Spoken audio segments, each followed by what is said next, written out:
Jangan-jangan ada yang belum dapat gas kali. Namun sebelum saya ini jangan-jangan belum selesai. Ini gangguan audionya. Jangan-jangan ada yang belum dapat gas kali.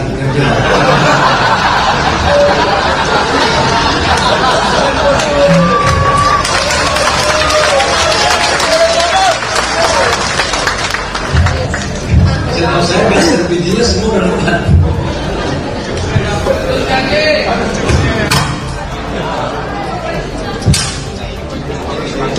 Coba dicek.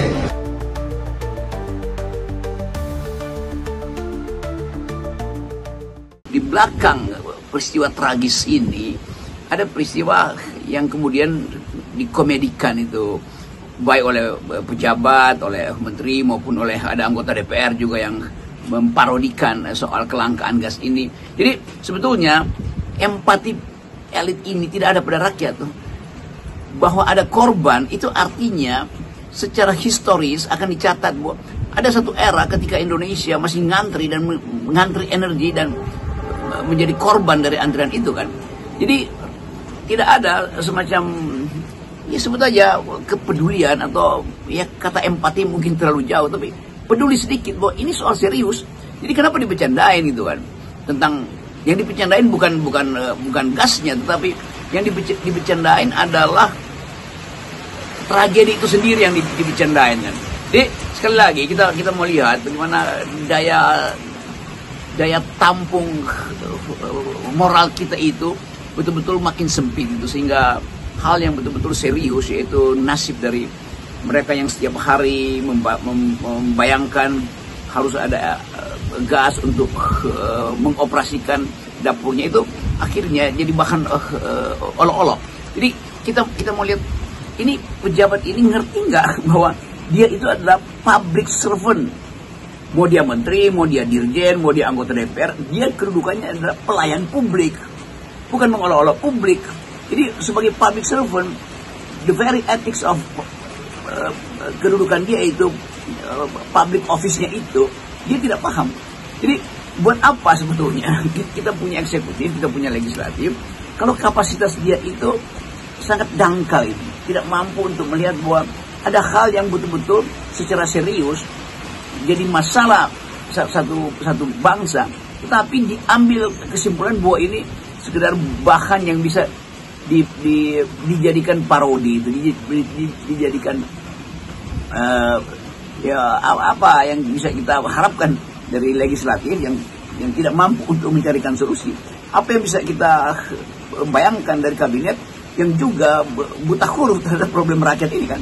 Jadi kelihatannya itu. Nah kalau menterinya atau anggota DPR yang diparodikan, diolok-olok, dikasih tabung di atas kepala atau digugat di netizen karena olok-olok seorang komedian, nah itu harusnya rakyat yang mengolok-olok pejabat, bukan pejabat mengolok-olok rakyat. Kan ini terbalik-balik logikanya. Jangan-jangan ada yang belum dapat gas kali. Namun sebelum saya ini jangan-jangan belum selesai. Ini gangguan audionya. Jangan-jangan ada yang belum dapat gas kali.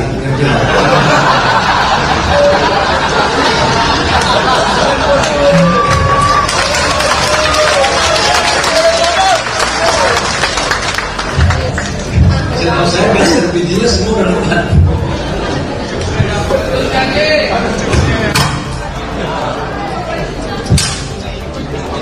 Coba dicek.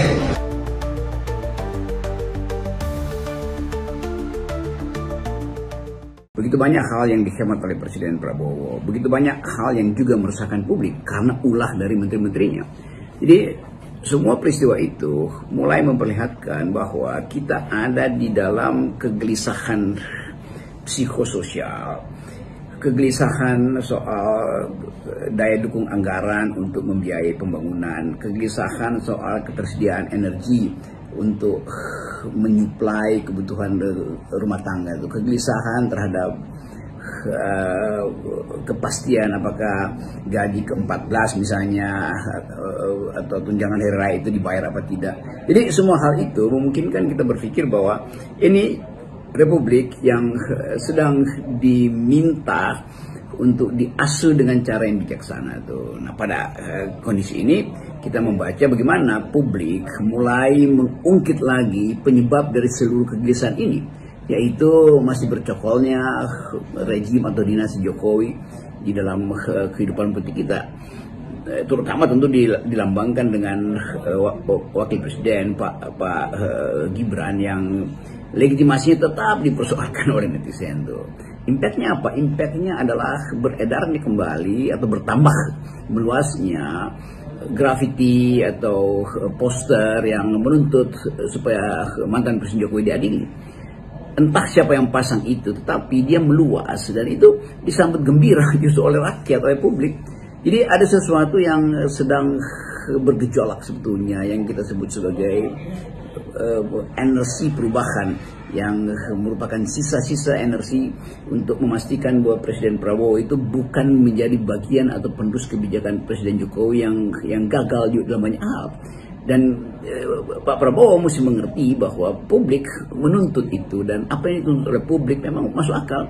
Jadi sekaligus publik ingin memperlihatkan bahwa mereka tidak punya problem dengan kepemilikan Presiden Prabowo. Itu dilambangkan dengan hasil riset kuantitatif yang menunjukkan 80% lebih dukungan pada Prabowo. Tetapi harus dilihat juga sebaliknya bahwa itu artinya semacam permintaan pada Prabowo supaya berhenti atau melepaskan sepenuhnya, atau kalau belum bisa dicicil kalau bisa sepenuhnya relasi politik dengan presiden sebelumnya, karena kebijakan Presiden Jokowi itu tetap dianggap punya banyak masalah. Karena itu poster-poster untuk minta Presiden Jokowi diadili itu juga sah secara etis. Saat ini bahkan untuk LPG 3 kg, Bang Dasko, tanggapannya?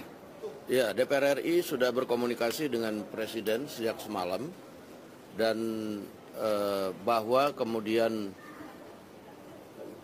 ada keinginan dari Kementerian SDM itu untuk menertibkan harga di pengecer supaya tidak mahal di masyarakat. Namun setelah komunikasi dengan Presiden kemudian telah menginstruksikan kepada SDM untuk per hari ini mengaktifkan kembali pengecer-pengecer yang ada untuk berjualan seperti biasa, sambil kemudian pengecer-pengecer itu akan dijadikan sub daripada pangkalan, sehingga dengan aturan-aturan yang ada nanti akan menertibkan harga supaya tidak mahal di masyarakat. Jadi pengecer yang akan menjadi sub pangkalan ini akan ditentukan juga harganya sehingga harga di masyarakat itu tidak mahal. Nah, tetapi sambil itu parsial dilakukan, para pengecer akan diminta. Presiden tadi menginstruksikan kepada SDM agar per hari ini pengecer itu bisa berjualan kembali sambil kemudian secara parsial aturannya kemudian diselaraskan. Demikian. Kemudian apa saja yang menjadi pertimbangan Pak Presiden untuk kemudian menerapkan lagi pengecer bisa menjual LPG 3 kg? Sebenarnya ini bukan kebijakannya dari Presiden untuk kemudian melarang kemarin itu. Nah, tapi melihat situasi dan kondisi, tadi Presiden turun tangan untuk menginstruksikan agar para pengecer bisa dapat berjalan kembali sambil kemudian pengecer itu dijadikan sepangkalan, administrasi segala macamnya bisa sambil berjalan saja, demikian. Tapi kan ini stoknya dinilai tidak langka ya, Bang Dasko ya? Stok tidak langka, stok ada. Stok terkonfirmasi tidak langka. Tapi yang dari pengecer dibeli ke pangkalan itu sampai mahal, Bang Dasko, 30.000 itu apakah ada oknum kenakalan atau seperti apa? Nah, justru itu, makanya nanti ini regulasinya lagi diatur, nah supaya kemudian nyampe ke masyarakat itu harganya tidak mahal. Demikian. Jadi ini sebenarnya barang sudah dari 2023. Ini kan ada hasil audit dari KPK ini. Oke? Bang Das kan bilang katanya larangan pengecer untuk menjual gas LPG itu bukan perintah dari Prabowo. Jadi gimana sebenarnya? Gini, ini kan semuanya adalah arah kebijakan yang sudah kita kaji secara mendalam. Jadi ini sebenarnya barang sudah dari 2023. Ini kan ada hasil audit dari KPK ini. Bahwa salah satu penyalahgunaannya adalah dari oknum-oknum pengencer ini. Tapi udahlah, kesalahan itu nggak usah disampaikan kepada siapa-siapa. Kami Kementerian SDM yang harus mengambil alih tanggung jawab, dan memang tanggung jawabnya itu untuk melakukan perbaikan, penataan. Dan perintah Bapak Presiden adalah wajib untuk tidak boleh ada masyarakat mendapatkan yang tidak cepat gitu. Berarti per hari ini pengecer udah bisa menjual lagi gas 3 pengencer sudah dinaikkan menjadi sub pangkalan. Pak Bahlil minta komentarnya dong Pak, maksudnya banyak yang antri dari pagi kemarin bahkan sampai meregang nyawa, Bapak gimana tanggapannya Pak? Coba saya, kalau memang itu ada, tadi kan saya baca banyak berita juga, kita membaca banyak berita, katanya ada yang begitu, ada berita juga yang nggak sesuai dengan itu. Ya kami pemerintah pertama memohon maaf kalau itu terjadi. Karena ini semata-mata kita lakukan untuk penataan. Yang kedua adalah kita melakukan perbaikan. Apa yang kita lakukan pagi ini dari tadi malam sampai pagi ini sebagai respon untuk kita ingin rakyat kita mendapat LPG dengan baik dan gampang. Ya, oke.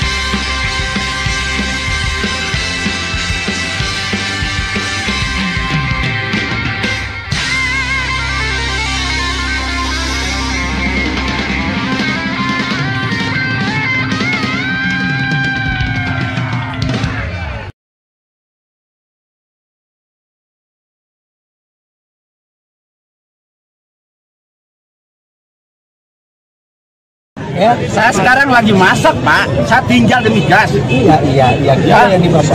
Bukan masalah anti gasnya. Anak kami lapar, butuh makan, butuh kehidupan, Pak. Oke, Bapak ya. Logika berjalan dong, Pak. Iya, udah ya. Ya, akal sehat kami berjalan, Pak. Udah ya, Pak ya. Udah, kita paham, Pak. Tenang, Pak. Ya, udah paham, Pak. Ya.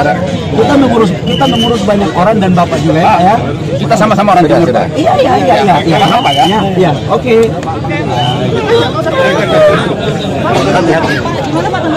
Enggak apa-apa. Kita kan pemerintah kan harus mendengar langsung dari rakyat.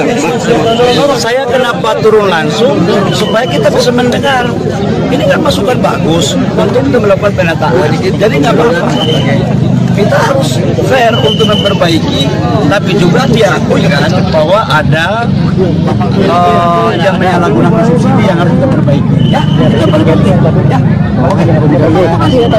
Garuda mukanya apa itu? Garuda. Sudah mulai keluar.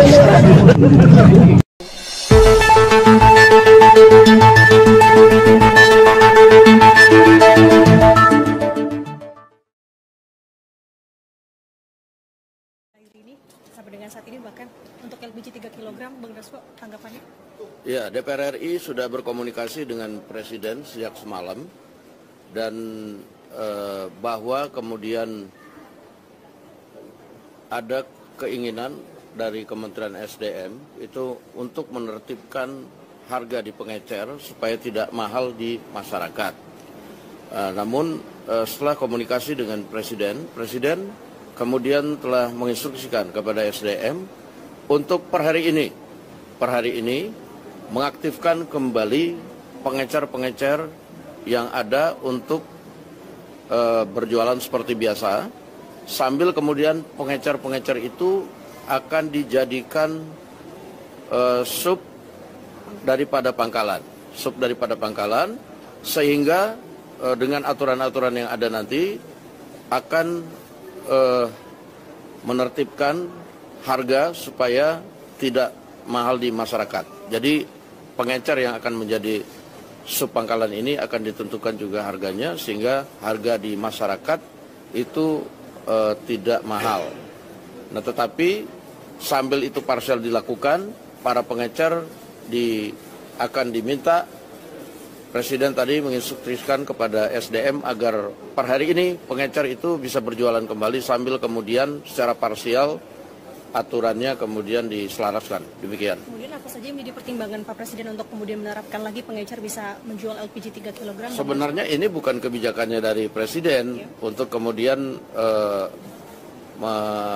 melarang kemarin itu. Nah, tapi melihat situasi dan kondisi, tadi Presiden turun tangan untuk menginstruksikan agar para pengecer bisa dapat berjalan kembali sambil kemudian pengecer itu dijadikan subpangkalan, administrasi segala macamnya bisa sambil berjalan saja, demikian. Tapi kan ini stoknya dinilai tidak langka ya, Bang Dasko ya? Stok tidak langka, stok ada. Stok terkonfirmasi tidak langka. Tapi yang dari pengecer dibeli ke pangkalan itu sampai mahal, Bang Dasko, 30.000 itu apakah ada oknum kenakalan atau seperti apa? Nah, justru itu, makanya nanti ini regulasinya lagi diatur, nah supaya kemudian nyampe ke masyarakat itu harganya tidak mahal. Demikian. Assalamualaikum warahmatullahi wabarakatuh. Sobat RH sekalian, jumpa lagi kita di channel yang keren ini. Keren jadas. Ya, Sobat RH sekalian, soal LPG 3 kg ya, atau LPG melon itu memunculkan keributan karena awalnya pemerintah melarang melalui Bahlil Lahadalia, Menteri ESDM, yang pernah bikin Prabowo heran apa latar belakang pendidikan Bahlil sehingga bisa jadi Menteri Investasi awalnya ya. Kemudian Sobat Era sekalian, hari ini larangan itu dicabut, tapi tetap saja kemudian orang bertanya-tanya ada apa skenario di balik ini semua. Ya, ada dua hal yang menonjol. Satu katanya pengalihan isu PIK 2, dan yang kedua mau menjelekkan atau membuat rakyat benci kepada Prabowo Subianto. Ya, oke, coba kita bacakan dan nanti kita lihat ya. Kalau saya mengatakan ya, kalau Prabowo on the right track nggak perlu khawatir ya. Menteri yang coba main-main seperti itu ya dipecat saja. Dari awal Bahlil juga dianggap bermasalah dan termasuk menteri dengan kinerja terburuk selain Natalius Pigai menurut penilaian apa ya, kemarin ada sebuah lembaga. Oke, coba kita bacakan dulu. Gas melon, pengamat Bahlil sengaja bikin skenario agar rakyat benci Prabowo ya. Kita bilang benci, bukan benci lagi. Republik Merdeka, larangan penjualan LPG 3 kg ya, atau gas melon di pedagang eceran seakan sudah diskenariokan agar citra Presiden Prabowo Subianto di mata rakyat menjadi buruk. Pengamat politik dan keamanan Muhammad Sutisna mengatakan kekisruan gas melon berawal dari kebijakan Menteri SDM Bahlil Lahadalia. Mirisnya kebijakan tersebut ternyata bukan instruksi langsung dari Presiden Prabowo. Nanti kita lihat ya, apakah memang langsung presiden atau tidak yang seperti ini. Ini semacam ada skenario untuk membenturkan presiden dengan rakyatnya. Padahal kita lihat ketulusan seorang Presiden Prabowo kepada rakyat tak perlu diragukan. Is it? Kata Sutisna kepada wartawan. Melihat kemarahan rakyat saat ini, Sutisna berharap Prabowo tidak tinggal diam agar suasana di kalangan masyarakat bawah tidak semakin gaduh. Presiden, kata Sutisna, perlu mengevaluasi menteri di Kabinet Merah Putih yang acap kali membuat gaduh dan memiliki agenda tertentu. Presiden juga perlu melakukan filterisasi siapa saja menteri yang masih loyal kepada rakyat sesuai dengan garis perjuangan presiden. Is it? Jangan seperti Menteri Bahlil yang tiba-tiba mengeluarkan kebijakan kontroversial tanpa adanya sosialisasi. Jelas, menteri seperti ini sudah sangat layak dicopot, pungkasnya. Oke, ya kita garis bawahi, underlining ya, Sobat Era sekalian. tidak semua kebijakan itu harus disampaikan atau dilaporkan kepada presiden. Kebijakan-kebijakan sehari-hari, kebijakan-kebijakan yang tidak penting, yang tidak strategis, ya silakan go ahead. Nah, tetapi untuk larangan LPG 3 kg ini, wah ini langsung berkenaan dengan hajat hidup orang banyak. Langsung berkenaan dengan penjual-penjual di gorengan di kaki lima dan lain sebagainya. Bahkan rumah tangga saya di Palembang saja masih menggunakan gas 3 kg ini. Ya. Karena kita tahu yang namanya gas LPG yang biru itu mahalnya minta ampun tabungnya. Dan juga sekali beli juga mahal. Jadi persoalannya saudara sekalian, ya tidak semua orang yang memiliki kemampuan finansial yang layak untuk membeli gas LPG yang tabung tersebut dan tidak ada masalah. Ya, ini day to day rakyat ini kadang-kadang nggak jelas penghasilannya, tidak jelas kerjaannya, termasuk Refli Harun, katanya pengangguran. Jadi karena itu, kalaupun ada kerjaan ya tidak semuanya punya penghasilan yang cukup layak untuk membeli gas melon ya, makanya gas tabung gas, makanya pakai gas melon semua. Nah yang seperti ini ya, kalaupun tidak dilaporkan presiden, paling tidak dikaji secara komprehensif, ya, sehingga kecurigaan bahwa Bahlil ingin menjelekkan nama presiden, ya bisa jadi kalau melihat latar belakangnya sebagai ketua umum partai politik yang di-endorse oleh Jokowi dan lain sebagainya. Ada yang jelas persaingan antara istana lama dan istana baru tersebut. Tidak mungkin tidak ada persaingan. Oke.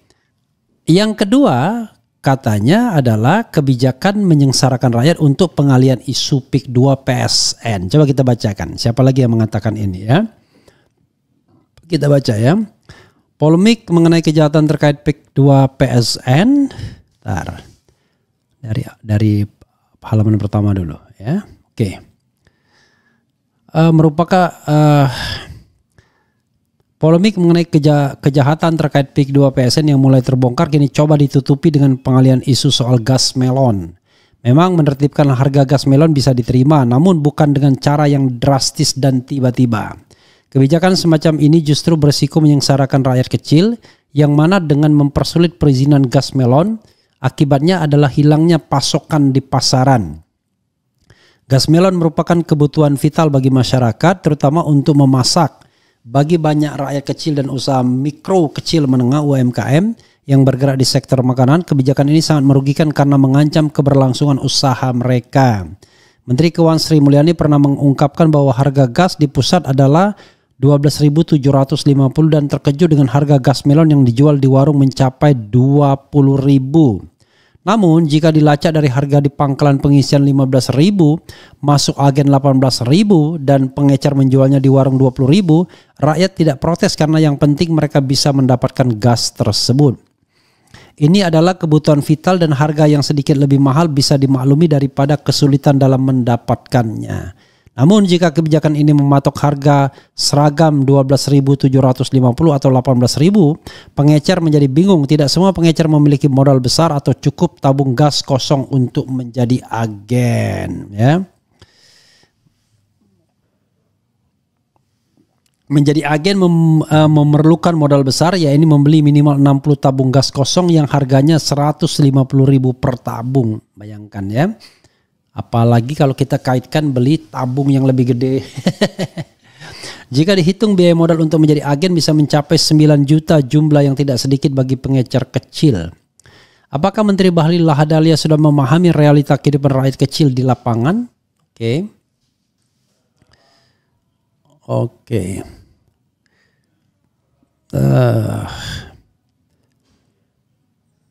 Kebijakan yang hanya menguntungkan pengusaha besar akan menyebabkan pengecer kecil yang sebenarnya sangat dekat dengan rakyat terpuruk. Kebijakan seperti ini jelas menunjukkan ketidakpahaman terhadap realita ekonomi rakyat.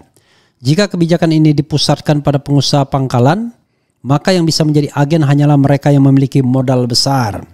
ini hanya akan memperparah ketimpangan ekonomi dan semakin menguntungkan pengusaha besar. Sementara itu rakyat kecil yang sangat bergantung pada gas melon untuk bertahan hidup menjadi korban kebijakan yang tidak berpihak pada mereka. Kebijakan yang merugikan rakyat banyak ini, terutama yang menyangkut hajat hidup mereka, sejatinya adalah sebuah kejahatan. Gas melon bagi rakyat kecil adalah soal hidup dan mati karena pemerintah tidak memberikan alternatif bahan bakar lain yang lebih terjangkau untuk memasak. Apakah dengan kebijakan seperti ini pemerintah bisa mendapatkan simpati rakyat? Sudah saatnya kita berhenti membodohi rakyat dengan isu-isu kontra isu yang hanya membuat mereka sengsara. Sebagai menteri seharusnya pemikiran Anda lebih maju dan relevan dengan kebutuhan rakyat, bukan malah kebijakan yang membingungkan dan menambah beban hidup mereka. Jika saja kekayaan Ibu Pertiwi ini dikelola dengan baik dan sepenuhnya diarahkan untuk kemakmuran rakyat, mungkin gas melon bisa saja diberikan secara gratis. Tidak perlu ada kata subsidi yang sebenarnya merupakan kebohongan. Subsidi itu seharusnya diterima rakyat dari kekayaan negara yang mereka bayar melalui pajak. Bicara soal subsidi, kenapa tidak kita lihat pula bagaimana kebijakan pemerintah terhadap negara lain, seperti subsidi yang diberikan oleh Megawati terhadap RSC dengan gas tangguh yang sampai hari ini masih dijual dengan harga sepertiga harga gas dunia. Ya. Apakah ini yang dimaksud dengan keberpihakan pada wong cilik? Bukankah tanggung jawab pada rakyat kecil lebih penting daripada politik kepentingan? Dengan isu gas melon yang saat ini menjadi polemik, bisa jadi ini adalah cara untuk menutupi permasalahan besar terkait PIK 2 PSN yang belum tuntas. Kemudian pemerintah harus sadar bahwa rakyat tidak boleh terus-menerus dijadikan korban kebijakan yang tidak berpihak pada mereka. Rupanya menulis Prihandoyo Kuswanto Sukolilo Surabaya. Jadi saudara sekalian, satu fenomena seperti ini bisa saja kemudian ditanggapi atau dianalisis dengan berbagai kemungkinan. Tetapi kalau kita melihat background seorang Bahlil Lahadalia, tentu orang selalu akan mengaitkan setiap kebijakannya dengan kepentingan partainya atau kepentingan dirinya. Atau kepentingan bohirnya. Siapa bohirnya kita nggak tahu. Apakah masih Jokowi ataukah orang-orang yang berkuasa di Pantai Indah Kapuk misalnya. Atau di tempat-tempat yang memang merupakan pusat oligarki. Jadi sekali lagi, hal-hal yang seperti ini harusnya dikaji secara lebih komprehensif agar tidak muncul wasangka bahwa ini akan menjauhkan rakyat dari Prabowo Subianto. Tapi it is a story ya. Tapi another story-nya adalah kenapa sih kita takut sekali rakyat Prabowo Subianto kemudian tidak disukai rakyat atau dibenci rakyat dan lain sebagainya. Toh mudah bagi dia menganulir setiap kebijakan menterinya yang dianggap menyengsarakan rakyat. Jadi silakan menteri membuat kebijakan, tetapi begitu presiden menganulirnya ya sudah selesai. Misalnya ada gejolak di masyarakat, tetapi itu memang akan membuat presiden agak sibuk karena menjadi pemadam kebakaran jadinya. Jadi menteri-menterinya tidak cukup antisipatif dalam membuat sebuah kebijakan. Makanya kebijakan itu perlu mempertimbangkan aspek-aspek bagi pengaruhnya bagi rakyat kecil harusnya. Jadi jangan berpikir soal kue nasional saja. Itu sama orang berpikir tentang subsidi BBM. Katanya lebih baik subsidi BBM itu untuk yang lain. Karena selama ini subsidi BBM dinikmati orang kaya. Iyalah. Tetapi begitu BBM naik, ya orang miskin juga yang kena getahnya. Harga-harga langsung naik. Kan begitu persoalannya. Sementara subsidi kepada mereka itu tidak cukup efektif, ya kan? Untuk menghalau kenaikan harga-harga barang misalnya. Jadi kehidupan mereka sebelum dan setelah kenaikan itu justru jauh lebih sulit setelah kenaikan BBM. Nah ini persoalannya kan seperti itu. Coba kita bacakan komentar saudara sekalian ya. Kita ambil satu video sebelum maghrib ini. Cak Kodir, singkirkan menteri warisan Jokowi membuat susah rakyat, biarkan pengecer juga cari makan. Rumah kami 7 km dari agen gas 3 kg. Kalau tidak bisa mensejahterakan rakyat, minimal tidak menyusahkan rakyat. Ya, yang jelas Kalau menteri-menterinya nggak ada yang miskin, semuanya sejahtera ya, kemana-mana naik kelas bisnis, hotel bintang 5 dan lain sebagainya. Negara boleh miskin, tapi pejabat tidak boleh dikurangi fasilitasnya. Assalamualaikum Bang Repli, wowo komon-omon saja takut maguan, Ma Jokowi ijazah palsu, tangkap seret jebloskan ke penjara anak mantu istri kroni-kroni dan penjilat-penjilat kayak Bahlil, Budi Ari, Raffi Ahmad, Ade Armando, Abu. Maksudnya apa ini? Hadir nyimak Bang, setiap ada isu besar yang berkaitan dengan oligarki pasti ada skenario isu yang sudah dipersiapkan. Lanjut bahas oligarki lagi. Ini cuma drakor bung, supaya presiden kemudian membuat kebijakan yang berbeda, seolah-olah presiden pro rakyat. Kalau presiden tegas, pecat dong itu menteri. Nah, Anton Sutopo bisa juga benar ya. Ya, drakor, drama Korea. Biar kemudian nanti Prabowo dianggap pro rakyat ya. Bahlil yang disalahkan. Saya melihat ada keengganan ya, yang namanya pengamat untuk langsung mengkritik Prabowo sebagai jantung pertahanan. Saya tidak tahu why. Apakah karena mereka masih berharap dibaikin Prabowo, masih takut periuknya hilang atau apa ya? Ya kalau saya mau mengkritik Prabowo itu bukan berarti saya nggak suka. Saya pakai konsep hukum tata negara. Primus inter paresnya kan Prabowo. Cabang-cabangnya boleh. Bahlil salah, tapi Prabowo bisa bikin kebijakan yang menyelesaikan. PIK anak buahnya salah, tapi Prabowo sebagai presiden bisa menyelesaikan membuat sebuah kebijakan yang tidak mungkin ditentang siapapun. Karena itu, because he is president, he is a primus inter pares. Lah, pagar laut bolak-balik tanpa satu pun komentar dari istana. Pertanyaannya, apakah istana khawatir atau takut kalau bertindak tegas terhadap orang seperti Aguan misalnya, kan gitu. Assalamualaikum Bang Repli, wowo takut oke. Ya elah masih aja pakai istana lama istana baru. Begitu Muhammad Iqbal ya. Emang Anda berpikir Bahlil itu tidak double agent, ya kan? Paling tidak dia sedang peralihan. Apakah dia tetap di istana lama ataukah tetap istana baru? Oh, something happen to Prabowo, balik lagi istana lama. Gimana? Ya, berpikirnya jangan ya elah bro. Ya, Pak Wowo siap ternakan wiwi sudah menetas. Pak Wowo siap ternakan wiwi sudah menetas. Siap perang nih. Jangan-jangan mau ambil alih nih. Masa ia rame di Banten doang? Ajaran agama sudah mengingatkan bahwa bila segala sesuatu diserahkan pada bukan ahlinya, maka tunggulah kehancurannya. Ngeri Bang, masyarakat dipersulit tapi yang mempunyai orang tertentu. Oke gas, kok tanya saya. Ini oke. Rupanya jangan-jangan dia terjemahkan dari oke gas ini ya. Dari pagar laut terbitlah gas melon. Setiap ada kasus besar pasti ada peristiwa pengalihan isu. Selalu begitu dari dulu. Ya, 27.000 di Oki, Ogan Komering Ilir. Ya, di Jakbar malah 27.000 Bang. Tapi masalahnya barangnya nggak ada.